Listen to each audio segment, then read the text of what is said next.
Humnoota waloo jechuudhaan haqa waloof mana murtii aadaa inni kabiroon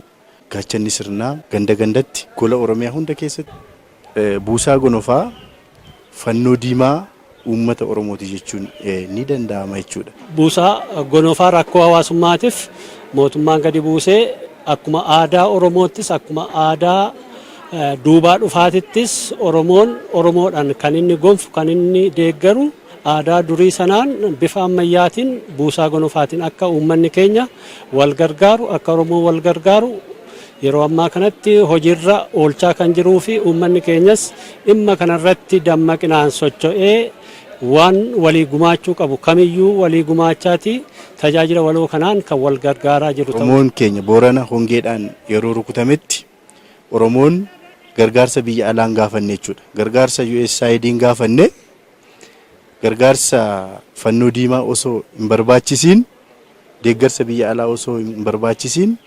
Oromoon kaabaa kibbaa bahaaf lixa jiru walitti birmatee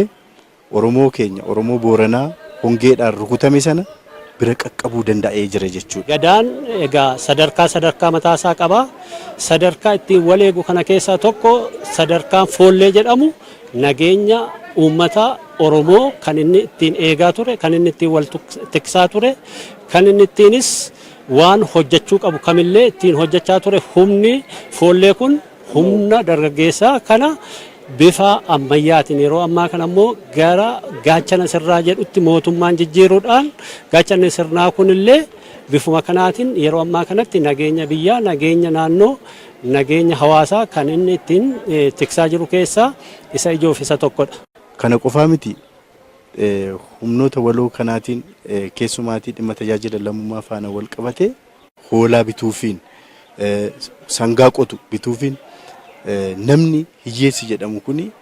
akka of danda'ee boru jiruuf jireenya isaa akka fooyya'uudhaaf maallaqa osoo hin baasiin yeroo isaa qusatee sa'aatii yeroo itti mana murtii idilee dhaabbatee yeroo baay'ee of jalaa gubee oomishaaf oomishtummaadhaan gad deebi'aa ture sun fooyya'e.